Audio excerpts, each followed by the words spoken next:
Biro mo nagpa-hearing. Biro mo nagpa-hearing. Ang hearing, nandito yung huhulihin.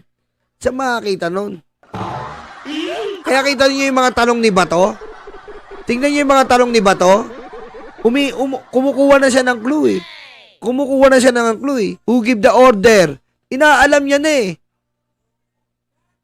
Who give the order? Inaalam niya para pag inuli siya, alam niya na kung sino. Bobo ng hearing na to eh. Na is a warrant issued against an individual, not against our state, not against the Philippine government. Wala naman nagsasabi na talagang against the state. Ang sinasabi ko lang, ang higpit din. Miski ng administrative arrest, alam natin yan. May bagong kaso, 2023, binanggit na Attorney Medina, Yuyanle, na kaso sa immigration. Ang liwaliwanag, 8 ang guidelines. Ako hindi ako naniniwala dito kay Amy Duterte talaga eh. Wala talaga rin to eh. Mangmang din eh. Alam mo Amy Duterte? Ha? Alam mo Amy Duterte? Oh, wala ka na. Ito na uling term mo. Wala na Amy Duterte.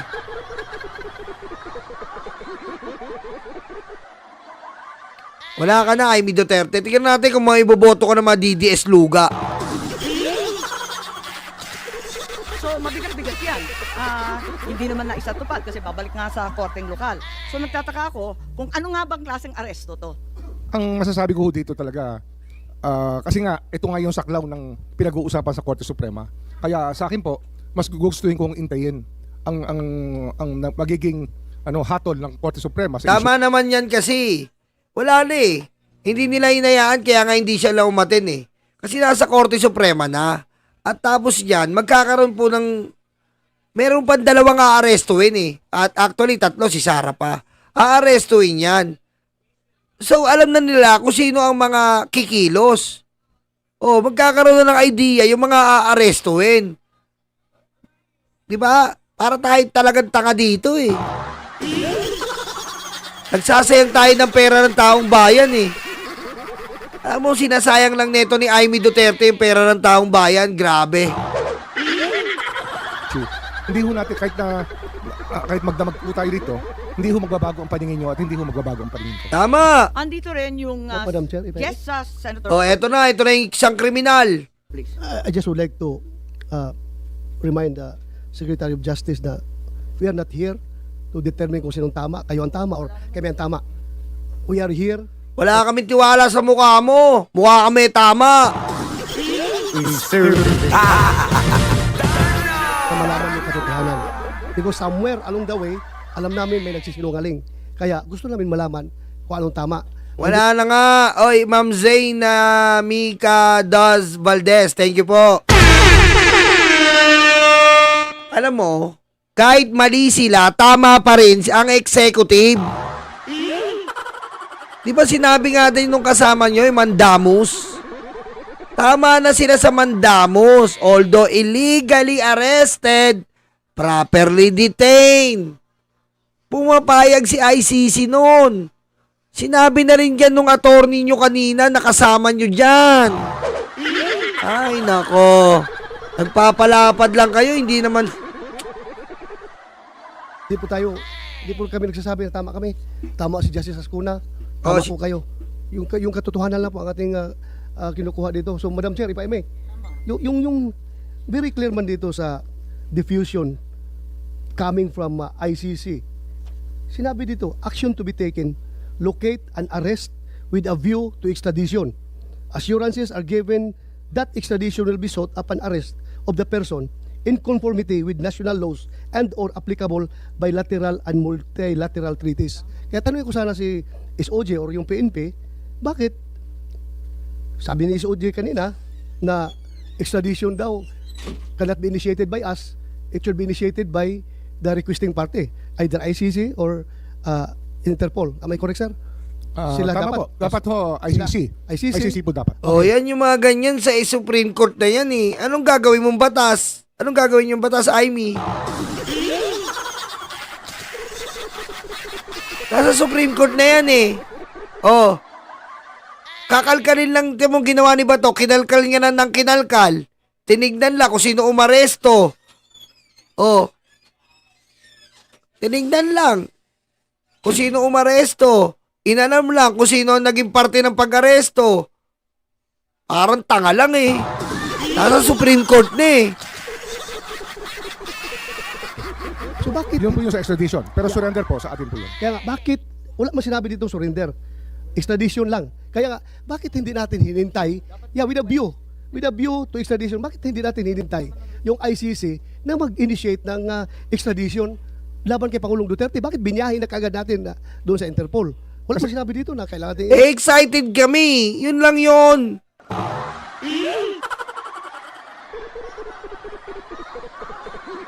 Oh. Marunong ka pa ba to eh? Excited si Bigong. Anong sabi niya? Oo, makipag-coordinate ako sa ICC. Hinahamon niya eh. O, di binigay yung hilig. Bobo. Ang extradition po na nasasabi po sa Section 17 ay meron pong treaty sa extradition, sa extraditing state. Kung ano halimbawa, ang ICC tsaka ang Pilipinas, kung tayo po member ng ICC, kailangan po ng judicial proceedings. Hindi na po tayo member ng ICC eh. Kasi kung member po tayo ng ICC, nakakatulong sana kay President Duterte na hindi po siya ililipad. Eh, siya po yung mismo nag-atras ng ating membership eh. Kaya nga eh. Yun ang masaklap. Yun kasi yung masaklap. Akala nyo lahat ng pag-iwas at pag-alis mabuti.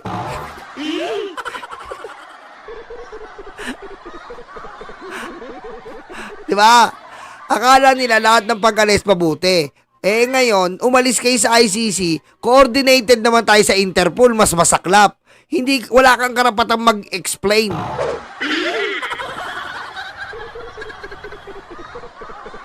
Alam nyo yun, hindi magets ng senador eh. Binabasa nila yung rules ng ICC. Eh, hindi nga tayo member. Ang in-implement, yung warrant of arrest ng Interpol, na kung saan member tayo. Yun ang ano eh. Kasi ang tinatanong nyo dyan palagi, Rome statue, Rome, statue.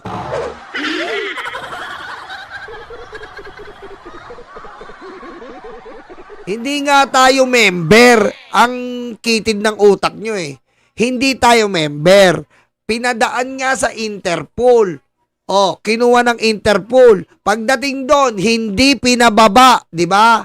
Hindi pinababa ICC na umandel. Kasi nga hindi tayo member, Interpol. Oh. Tapos babalatan nyo, ayon sa ICC, Rome statue.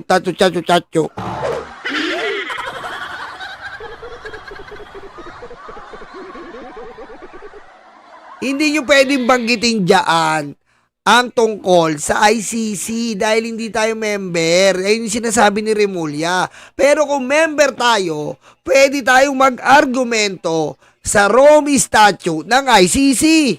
Kasi nga, pwede na nga natin pigilan yun. Pwede tayong dumaan sa local court. Oo, hindi tayo member.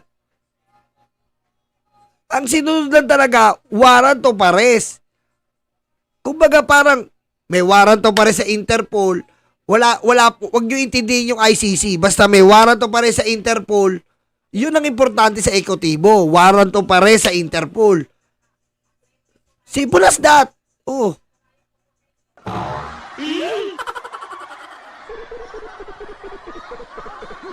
Ngayon, nakapasok na si Digong doon na uubra yung Rome statue.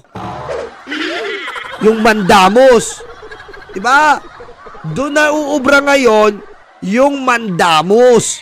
Yung illegally arrested, properly detained. Bakit illegally arrested? Bato, bakit illegally arrested? Kasi nga, illegal. Kasi hindi na membro, di ba? Oh. Pero sa totoo lang, sakop. Anong sabi nung spokesperson? Sakop pa yun ng simula ng pag-alis. Ngayon, illegally arrested man yan kasi nga kadalasan hindi pumapayag. Pero ang importante, ma-properly detained para matugunan niya yung reklamo nila Trillanes. Paka-basic, pinapadrama nyo lang eh.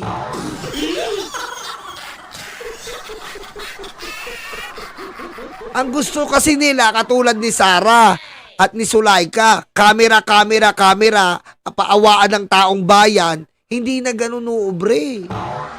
Camera, paawa, awa. Ganun gusto nyo no? Dalhin pa sa local court. Pagdating sa local court, sa tingin mo ba, madadala mo pa yan sa ICC? Hindi na. Ang dami ng nun. Ang dami ng chak. Ang dami ng panggaharang nun. Diba? Eto, smooth. Konti lang yung umiiyak. Kayo lang.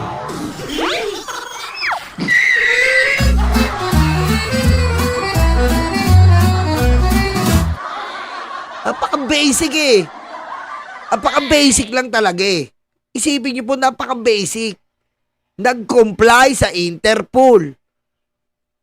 Yan lang, basic. Nag-comply sa Interpol. Ganun naman basic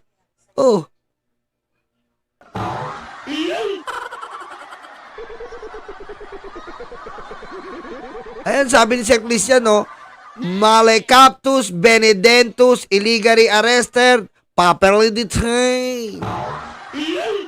Malecaptus Benedentus. Ayan Thank you, Sir Christian Malecaptus sumaskidoto moko.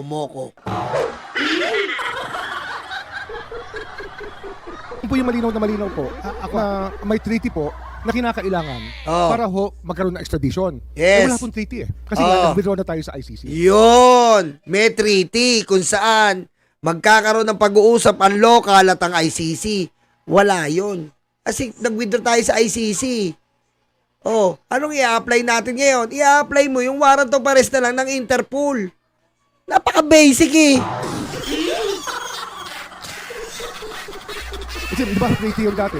Sapagkat ang Senado po nag-concur po sila sa treaty. Oh. But unilaterally, it was withdrawn by the President. Kaya po, Pero ang sir, nangyari dyan, pero sir, ito, very clear mo ito, sir. Ako hindi ako abogado, ikaw abogado. Kita mo, ang layo mo ba to ine-explain sa'yo Babaguhin mo na naman ang drama. Halatang halata ka Ine-explain sa'yo, nasa treaty na tayo para maunawaan mo.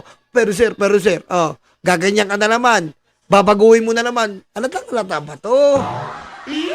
Ayaw mo i-explain sa'yo ng malinaw Gusto mo paabain palang paabain Napakabobo mo ba to? Ako, I just don't want to be emotional about everything. Gusto ko lang talagang para malaman natin itong totoo dito. Ito, very clear na hindi naman na hinihingi ang surrender. Ang hinihingi lang nila is extradition with a view to extradition. yung nga So, sana extradition will fail, sir. Extradition will fail because wala kung ako tatanungin nyo ngayon, kasi nga wala nga tayong treaty. So kung will fail, will fail. Ang linaw-linaw Inipilit niya. Wala nga treaty dahil hindi member. Kayo nga nagtanggal Ang kulit. Sila nagtanggal sa ICC. Kaya walang treaty. Ang kulit. Babalik din naman yan. Pero sir. Ay pa natin, sinurinder si Pangulong Tsaka Duterte. yung extradition po nakalagay sa batas, state party po ang isa pong titingnan natin. Bansa po ang sinasabi sa Section 17. Kung yung mga koma nga, Sir, mga koma, nanggagaling ito sa ICC, itong papel ito. pero yung sa Section Nanggagaling. 17 nga, yung ating batas nga, sinasabi nga, dahil sa mga koma na yan, ay ang mahalaga, state party po ang mag-a-apply ng extradition. Wala ho tayong treaty sa state party o sa ICC kasi nga, inatras po ni So President bakit pa natin sinurinder? Bakit pa natin Kasi yung po yung sinurinder? sinasabi ng batas may surrender. Sabi nga ng 9851 Ano ba to? Ako janitor lang ako Yung 9851 nga pinagbasihan nga Ang kulit naman neto Ang kulit neto no? Ako araw-araw ko nire-reactor, natututo na ako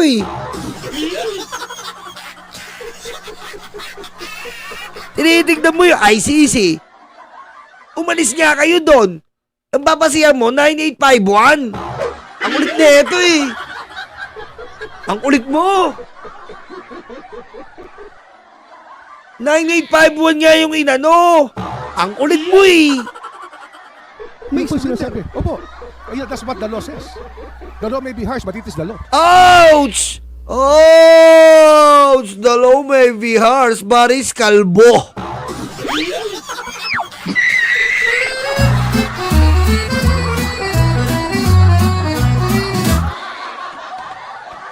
Di ba? The law may be harsh, but is kalbo. Ibig sabihin, wala na kayong option. Nakalbo na.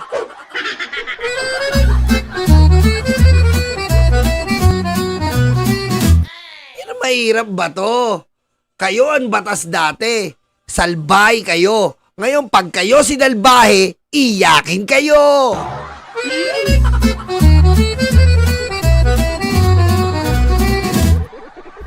Ay, nako. Very clear man dito, sir. Oh, extradition lang ang Yun lang pinakuha. naman, Bakit, at, bakit tayo pinilit na i-surrender? Hindi Ang man kulit ni Bato. Ang kulit mo. Gusto niyo talaga... Extradition nga, kapag member pa tayo, may treaty, magkakasundo ang ICC at yung estado natin mag-uusap. Sa local court, yung mga ganun-ganyan. Eh, inalis nyo nga, ang kulit mo naman. Saan na lang tayo? Hinihingi ng ICC. Kung di ho tayo umatras sa ICC, Oh. kung di ho inatras ni President Duterte yung ating membership sa ICC, O, yan, malinaw na yan, Bato, ha? Kung hindi inatras nyo kasama ka eh. talagang extradition po O lang. so kung umatras na tayo sa ICC, Oh. bakit pa kailangan Nawala pa ho yung treaty natin. Kailangan pa natin i-surrender. Nawala ho Bakit yung agreement natin, sir. O sir, kaya nga sir, bakit pa natin sinurrender? Kasi wala naman tayo. To start with, wala tayong room statute na Yun po yung option. babasihan dahil wala na tayong hindi na tayo membro. Eh bakit pa natin sinurrender? Mr. What's the Senator, purpose? Mr. Senator, yun po yung option na binibigay ng batas sa authorities sa amin po. Sa amin pong departamento at sa ating po executive department. Malinaw po yun. Ang surrender po ay isang option na pwedeng gawin. Yun ang masakit doon. Yun nga ang masakit doon eh. Yun ang masakit doon.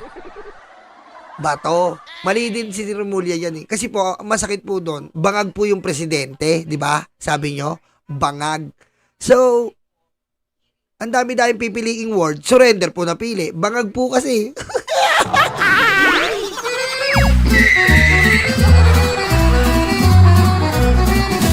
Mali si Remulla eh. Mali. Kasi po, Mr. Bato, bangag po yung presidente natin. Ang dami pong pagpipilian doon. Local court, fair justice. Nakita niya po yung word na surrender. Eh bangag po, napili niya surrender. Yun po na pagkasunduan ng Estado. Surrender. Hindi mo ipigil yun. Di issue ng Pangulo yun eh. Di issue ng Pangulo yun. Bangag siya eh. Di ba ba to? Pero hindi yun ang hiningi ng Interpol. Maliwanag yun, hindi po ba? Hindi kasi- Dahil hindi yun- nandyan sa binabasa natin, doon sa diffusion order with a view to extradition, di ba? At yun lang. Hindi pa nga dumating yung request, wala pa rin yung assurance that extradition will be sought. Hindi nga ho All maaaring that, ano eh. was indicated was with a view to extradition. Hindi So, yung under ang extradition sapagkat hindi nga tayo, Dinagdagan na ninyo wala na lahat tayong ng treaty mga- with ICC eh. Nawala na nga yung ating membership. Ipilit mo pa, Amy Duterte. Wala ka rin alam, Amy Duterte. Kaya wala na ho extradition na route. Ang nangyari po, surrender route na lang po ang iwan. Madam Chair. Kung di ho nag-withdraw si President Duterte, Eh no, tayong- biro nyo po pang-apat na ulit na yan ni pansinin nyo pang-apat na ulit na yan ni Remulla. Pang-apat na ulit na po. Kung hindi po nag-withdraw si Duterte, kung hindi po nag-withdraw, pang-apat na. Pero si Amy Duterte at saka si Bato, pinipilit niya. Pinipilit pa rin. Pinipilit nila. Baka kanina pa sinasabi, pang-apat na yan. Baka may pang-5 pa, pakinggan natin. naging problema. O kung wala na tayong treaty, locate and arrest with a view to extradition. Hindi mo magawa ang extradition dahil wala na tayong treaty, di ba? So hanggang arrest lang tayo. Bakit mo binahe? Pwede mo namang i-surrender dito sa local courts natin. Ipakulong mo dito sa Pasay. So, ang maliwanag. Bakit mo pa sinurrender? Yun po yung yun ang best judgment namin. Yun po ang tingin namin. Okay, Oh, kita mo yun ang best judgment eh. Bangag ang presidente. Ang kulit nyo eh. Di ba sabi nyo, kailangan natin magpalit ng presidente, bangag? Eh, bangag din nagdesisyon eh. Oh, nakita niya yung surrender. Yun ang desisyon nila. Bangag eh. Oo. Pinangatawanan tuloy ni BBM na bangag siya. 'Di ba? Ang dami-daming option talaga pero pinili niya surrender. Oh, ulit nyo eh. Hindi po sa ating bansa. Mabuti yung aming paningin. Oh, ulit na naman. Tignan niyo po ha, pang-5 na natin. Ulit na naman. Ulit na naman. Kaya walang kwentang hearing eh. Ayaw nila pakinggan si Remulla. Ulit na naman tayo, tignan nyo. Pabuting gawin under the circumstances for our country. Yun po ang aming tingin, ang tama namin ginawa. Para nakakabigla naman dahil sinasabi ninyo, wala na nga tayong ICC, di wala tayong obligasyon. Ulit na naman, pang-anim na to. Pang-anim na yan, Amy Duterte. Pang-anim na. Ulit na naman. Pang-anim na po. Ayan na naman ha, babalik na naman tayo sa treaty. Sa extradition, tingnan mo, pang-anim na. Pero yung ano, Na lang ninyo. ma'am, yung extradition kasi, pumapasok yan dahil membro tayo ng ICC. Pampito na. Pampito na. Nabibilang nyo ba? Pampito na uli. Pag membro uli ng ICC. Pangpito. Kita nyo ha, pampito na tayo. Pito na, hindi pa rin maintindihan. Ang bobo ng mga senador na yan. Pito na. Pito. Bilang pa, bilang. Dahil nawala tayo sa ICC, wala na tayong option sa extradition.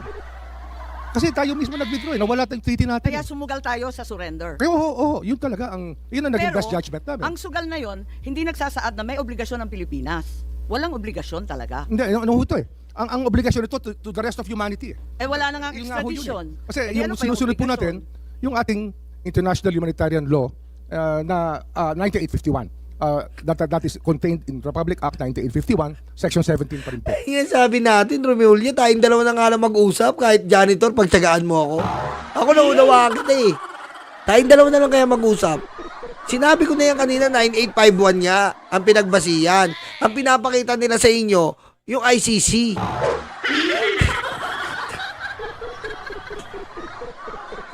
Ang hirap talaga.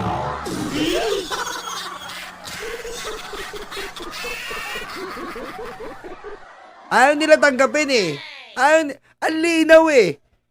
Pangpito na tayo. Tignan mo, uulit pa yan. Babalik ho tayo rin muli. Okay, punta naman tayo ulit sa Madam Chair, PCTC kung papayag ang mga senador. Yeah, Senator, just on that point. Cayetano. Yeah, let me start by agreeing with the Secretary of Justice na magdamag tayo dito. Oo naman. Hindi mag-agree, but I want to make one point lang on that, and if we can agree on something. Wala po tayong duda that human rights are essential. Whether you think of from a spiritual point of view, we were made in God's Tama, human right essential. Yung 10K namin. Human right namin yun eh. Asan yung 10K? Asan ang 10K? Asan ang 10K? Kita mo, may guwit-guwit ka pa dito. Asan ang 10K? Nakuweting ka, may paguwit-guwit ka pa, 10K, di mo bigay.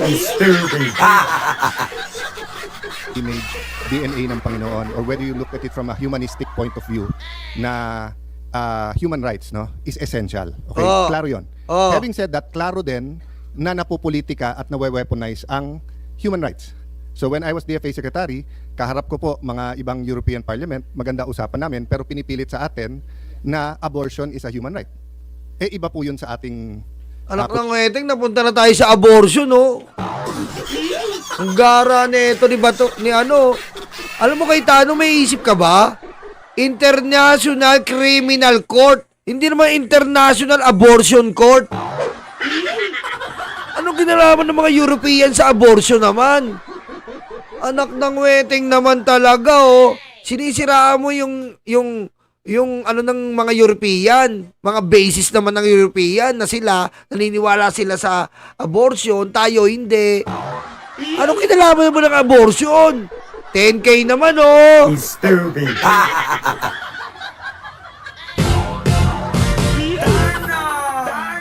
Constitution na from conception we believe it's a human right, yung life ng bata. So my point, Secretary, ang urgency kasi dito, nagsasalita kasi yung ICC na may mga isusunod sila. So what's important for me is if they issue a warrant, we guarantee, I'm not sure if we'll agree here, no, but we guarantee the Filipinos that warrants will be issued against them, that they can go to court. Yan ang gusto ni Bato. Yan ang gusto marinig ni Bato. Di ba? Yan ang gusto marinig. Kaya nga, kailangan ng executive privilege. Alam ni Cayetano, kaso nagtatanga-tangaan eh. Di ba? Yun ang gusto nila sa susunod. Sa benepisyo rin ni Bato at ni Bongo. Di ba? Ang gusto nila, gagawin nila yan, pag inaresto si Bato, lalain pa sa local court. Hindi kayo sure. Hindi kayo sure dyan. Hindi kayo sure. Kasi, bangag ang presidente. Hindi kayo sure dyan. Bangag ang presidente. Na hindi pagdating ng warrant, dadating ang and surrender them there. Kasi nga, if they're there na, moot and academic na, not in the sense that they can still get accountability, as the good justice said, kung may abuse of process, may mananagot dito. Pero na-deny na yung liberty nila doon. Di ba may kasabihan tayo sa law school na, di bale ng, actually, I forgot who quoted it from who, but di bale ng 100 na guilty makalaya, wag lang yung isang inosente ay maparusahan. So, have we thought about that? So if the ICC issues, will we wait for the Supreme Court to rule, or will we allow them to be sent, put on a plane and sent them to Hague already? Hindi pwedeng itanong niyan kay Tano. Biro mo tinanong niya, ano ba, paano ba yung mga natitira dito? Hihintayin pa natin mag-rule yung Supreme Court o diretso rin sila? Bawal yan tanong mo eh, pantanga yan eh. Pantanga yan kay Tano. Ayan, kaya kailangan po talaga ng executive privilege. Kita mo nga mga tanungan nila kay Tano, nila ba to, pantanga? Tinatanong na yung operation. Ganun ba katanga talaga mga senador natin? Tinatanong na nila yung about, papadala niyo ba Supreme Court muna o sa The Hague? Operation na yan kay Tano, yung 10K asikasuhin mo!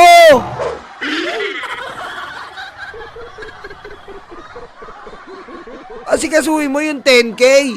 Kahit gift check. Kapal lang mukha naman nito. Oh.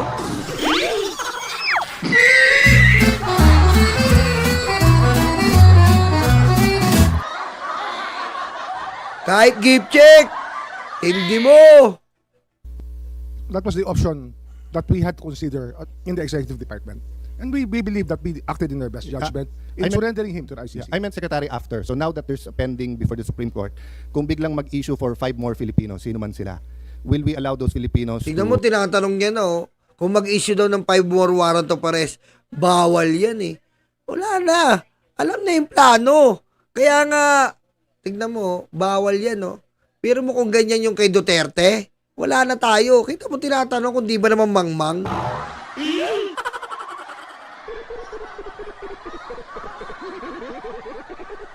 Tinatanong niya, pero parang kamangmangan naman yan kay Tano eh. Nawala tuloy oh.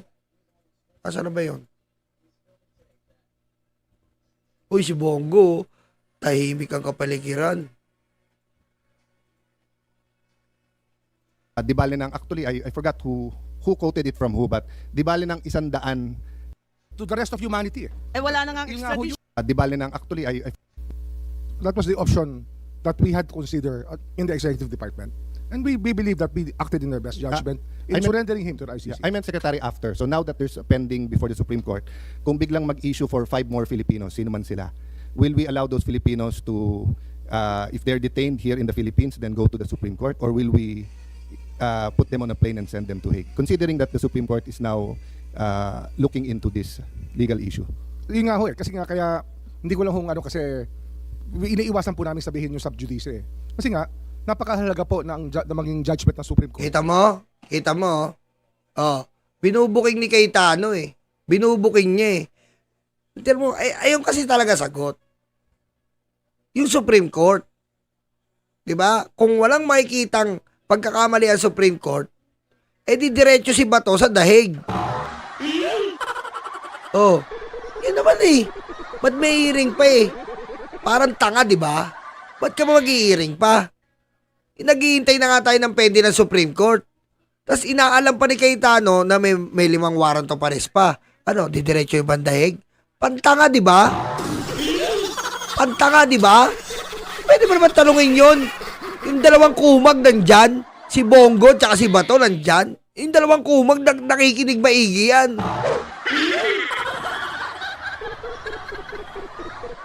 Kasi alam ko po dyan, pag sa ganitong sitwasyon, case of first impression, baka sakali magbigay sila ng guidelines kung ano po ang dapat gawin ng executive department. Pero ito po, it is in our best judgment that this is the best thing to do. Kaya ginawa po namin. I'm talking about, Secretary, after. Kita mo, pinipilit niya talaga, oh.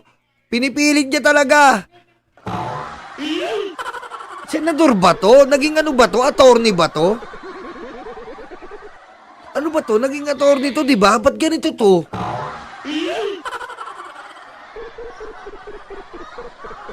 Ano ba to? Hindi niya alam si Bato nandyan? Ano ba to? President Duterte.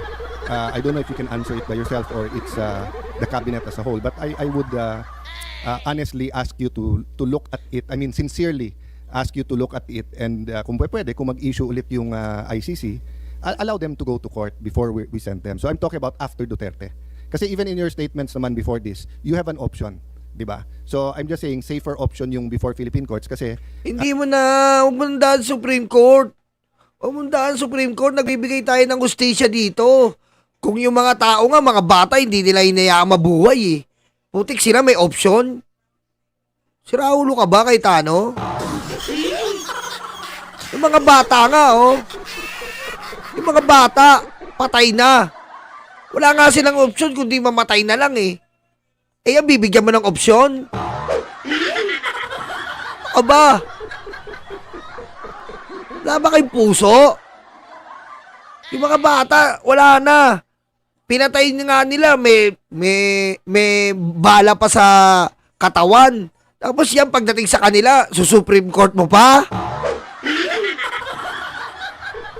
Yung 10K nga, wala na eh.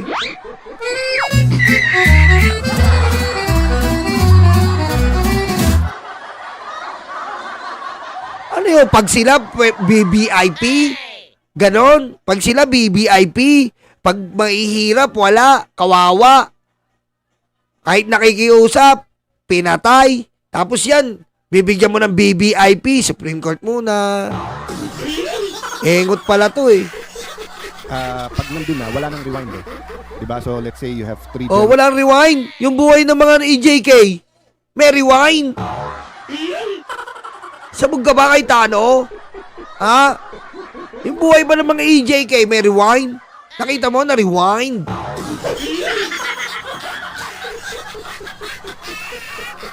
generals, ex-generals, etc. sent na there. Wala na silang remedy dito eh. So yun lang naman point ko yung after President Duterte. Before, of course, if the Supreme Court decides on point, then may guidance na tayong lahat.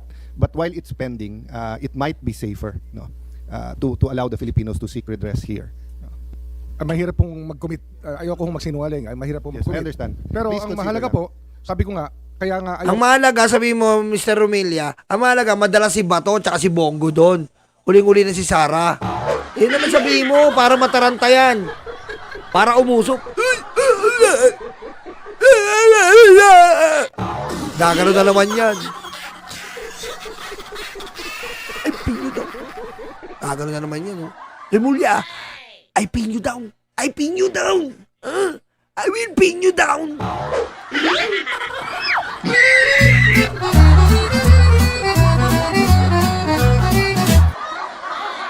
Magpipinyo down na naman yan. I will pin you down. I pin you down. I pin you down. ko sana magsalita tungkol dito. Yung last hearing po, iniiwasan po namin na magsalita. Kasi napakahalaga po ng gagawin ng Supreme Court dito. Sana po igalang din natin yung kanilang estado ngayon na kailangan po nilang desisyonan itong kasong ito.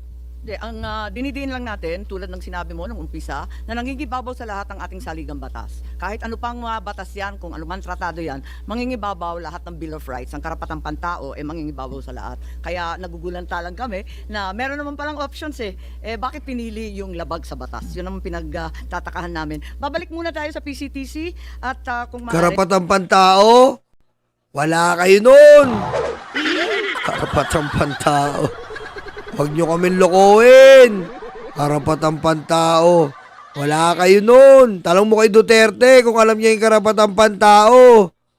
Hindi naman naapaw yung bangkay kung may karapatang pantao eh. Pinaglolo ko nyo, lolo nyo. Jaime Duterte, hindi mo kayo maubola. Jaime Duterte.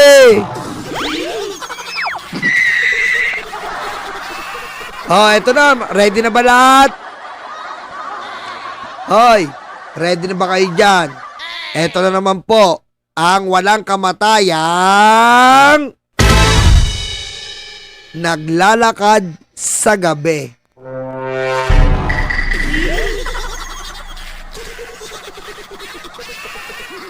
Dito na naman po tayo sa walang kamatayang ligtas ang mga anak nyo sa gabi. Eto na. Mga dalhin sa ospital. Tanungin To Ambassador Marcos Lacanilaw.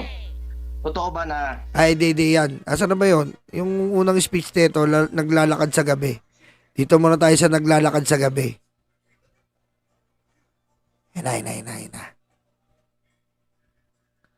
Okay. nakikita ko po dyan. Okay. Ito na. Thanks. You wanted to make Ito a na, naglalakad sa gabi. Pasok! statement, Sa Senator Nagtrabaho Bong? po noon.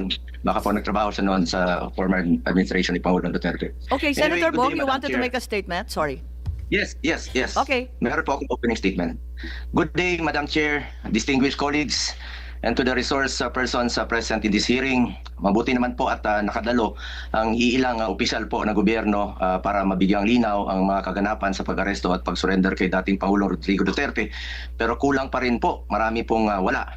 Madam Chair, marami po tayong katanungan noong nakarang hearing na hindi nasagot dahil wala po yung mga government officials na maaaring makasagot sana sa ating mga katanungan. There are several instances that the government has repeatedly stated that the International Criminal Court has no jurisdiction in our country. Kung hindi po kinikilala ng gobyerno ang ICC, bakit nila binigyan ng pansin ang arrest warrant mula sa ICC? Yun po ang mga katanungan natin. Ginamit lang bang palusot ang Interpol? May violation ba sa Rome Statute? But we have also found out, Madam Chair, that there was no red notice from the Interpol. Kaya nakapagtaka talaga kung bakit nagmamadali ang gobyerno na isuko si dating Pangulong Duterte sa ICC. Isn't this a glaring violation of due process? Sobrang minadali. Ano po ang naging batayan ng inyong pagkilos at bakit may pagmamadali sa pagpapatupad ng pag-aresto? Ibinigay ninyo po si Tatay Digong sa loob lamang po ng 14 oras. Mas mabilis pa sa alas 4. Madam Chair, isa rin sa gusto nating malaman ay kung ilan nga ba ang may diffusion notice, red notice at arrest warrant mula sa Interpol dito sa ating bansa at ilan na po ba ang naaresto ng mga otoridad. Based sa website ng Interpol, 11 Pilipino ang may red notice mula sa Interpol. Lahat ba ito nasa Pilipinas? Lahat na ba ito ay nahuhuli na o hindi pa? Kung ito ay may red notice mula sa Interpol, misto lang hindi pinansin ng mga otoridad, bakit ngayon mabilis pa sa alas 4 bigla kayong umaksyon? Sa totoo lamang po, marami pang may mga warrant, marami pang may arrest warrant na hindi ninyo naaresto hanggang ngayon. Pero pagdating kay dating Pangulong Duterte, walang isang araw ang bilis ninyong inaresto. Ano ka ba? Anak ka ba ni Digong? Sakit na sakit ka.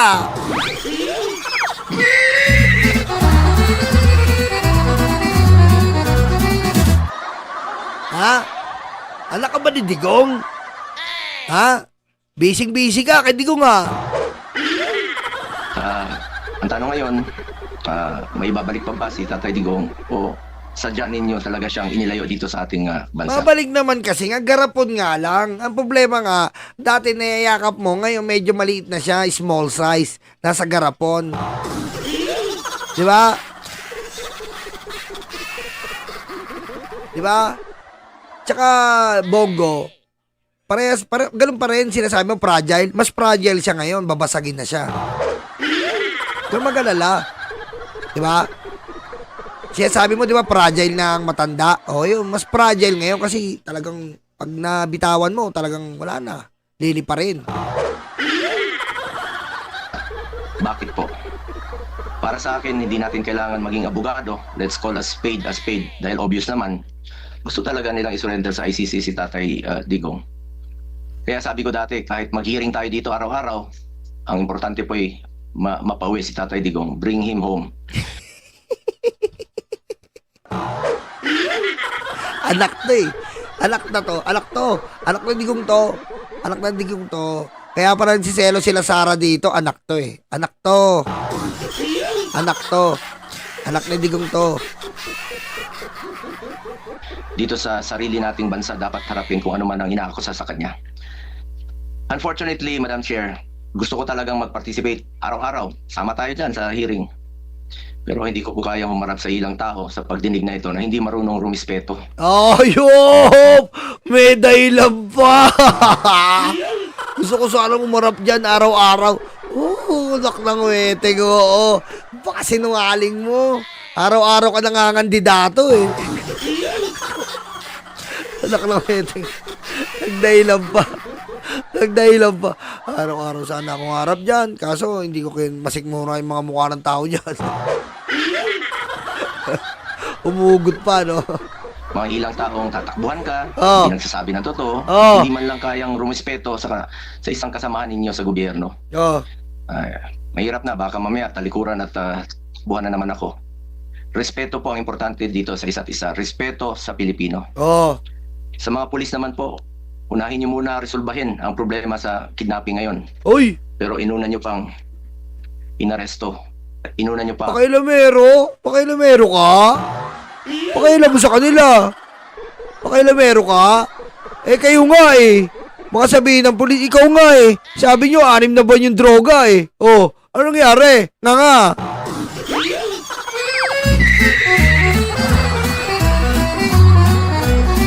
Pakailamero to ah. Pakailamero? Pakailamero ka, senador ka. 6 na buwan na droga, nasa na? Oh, ikaw kidnapping ko, alam mo. 6 na buwan na droga, asa na? Waiting ko. Alam mo, makasumbat ka. Very good. Asa na? Oh, nga. Ang pag-aresto o pag-kidnap kay Tatay Digong. Ako naman po, nung nakaraang March 11, gusto kong pumasok, pinababa tayo sa sasakyan, sa gate. Ang gara mo kasi, magtatago ka pa sa gulong. Alam mo, Bongo, naturingan ka senador, nagtatago ka sa gulong eh. Stupid.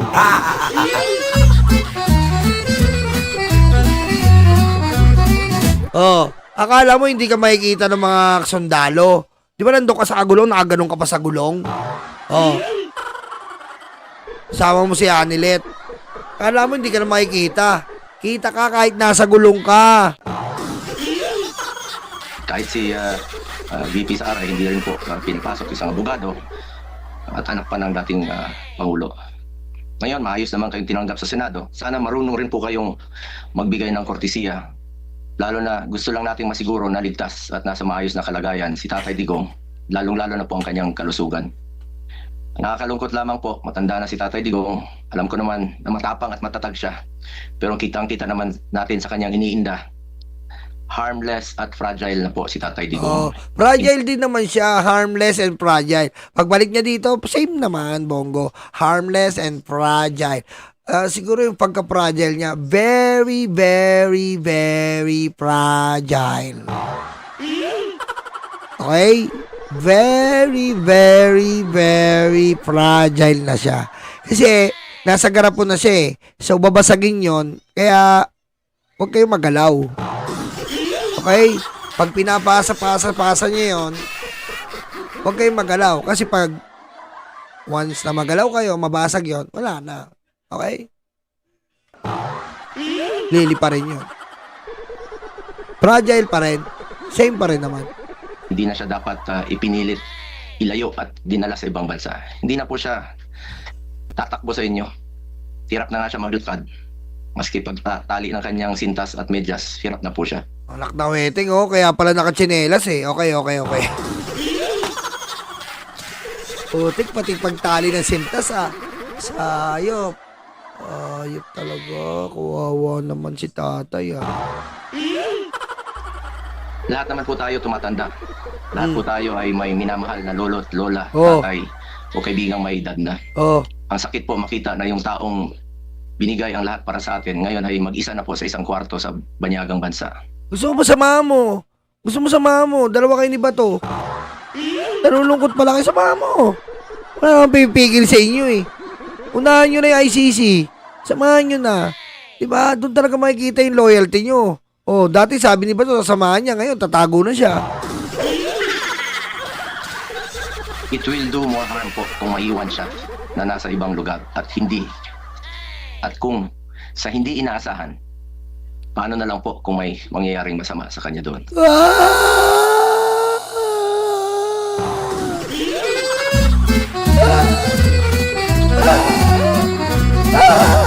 Paano na lang? Itatay! Asa ka rapunta? Kung isang dating pangulo ng ating bansa ay maaaring tratuhin ng ganito, paano na lang po ang ordinaryong Pilipino? Oh, diyan ka nagkakamali. Si Digong, ganyan trato dyan kasi kriminal yan, walang yayan. Ang ordinaryong Pilipino, hindi makakapatay ng 30,000 sa pag-uutos. Tandaan mo yan, wag kang bobo. Kaming mga ordinaryong Pilipino, hindi kami may extradite. Malabong malabo, hindi kami makapagpapatay ng 30,000. Engot. Tatay Digong mo lang yun. Malayo na magawa namin yan. Mamingger kami ng katulong. Malabo. Laplapin namin yung mga babae. Laplap, laplap. Gawin natin kasa yung Malacanang. Puro sex. Malabo.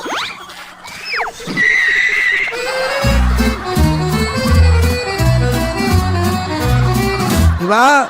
Huwag ka magpaano, Bongo. Para ka namang iba, Bongo. Ginawa nyo sex din yung Malacanang. Kala nyo matino kayo. Ginawa nyo ang daming babaeng pinarausan nyo doon. Para ka namang ano.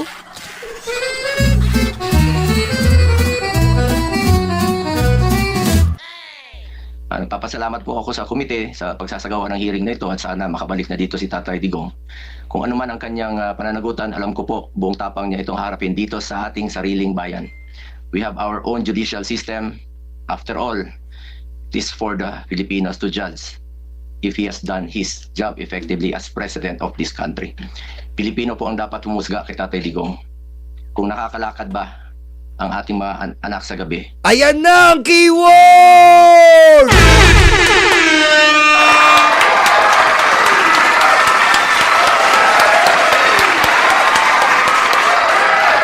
Yes! Narinig niyo ba ang keyword? Nakakalakad sa gabi is the key. Ito na, mag-ready na. Ito na ang keyword. Hindi pwede mawawala yung salitang nakakalakad sa gabi. Okay, ito na. Has done his job effectively as president of this country. Pilipino po ang dapat humusga kay Tatay Digong. Kung nakakalakad ba ang ating mga anak sa gabi na hindi nasasaktan, di nababastos. Yan ha. Kita mo ha. Nakakalakad sa gabi. Yan ang legacy ni Digong, nakakalakad sa gabi. Dati kasi tumatakbo tayo ngayon nakakalakad na lang.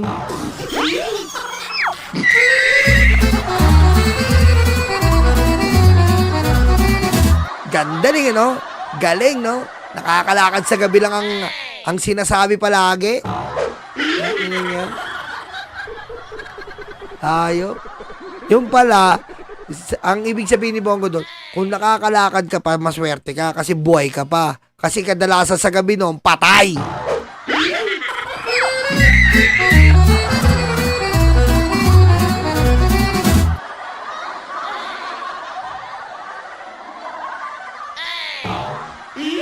Hindi, no? Okay, dumako na tayo dito. Huwag na natin tapusin yan. Walang kwenta ng mga yan. Kami ang bumbero ng Pilipinas, mga bayaning tagapagligtas. Ang paglilingkod sa amin ay likas. Ang bumbero ng Pilipinas, kami ang bumbero ng Pilipinas, mga bayaning tagapagligtas. Ang paglilingkod sa amin ay likas. Ang bumbero ng Pilipinas, ang bumbero ng Pilipinas, ang bumbero ng Pilipinas, ang bumbero ng Pilipinas, ang bumbero ng Pilipinas. Para sa mga maralita, may puso, may tapang, may Diyos. Para sa mga maralita, may puso, may tapang, may Diyos. Para sa mga maralita, may puso, may tapang, may Diyos. Para sa mga maralita, may puso, may tapang, may Diyos. Kami ang bumbero ng Pilipinas, mga bayaning tagapagligtas. Ang paglilingkod sa amin ay likas. Ang bumbero ng Pilipinas, kami ang bumbero ng Pilipinas, mga bayaning tagapagligtas. Ang paglilingkod sa amin ay likas. Ang bumbero ng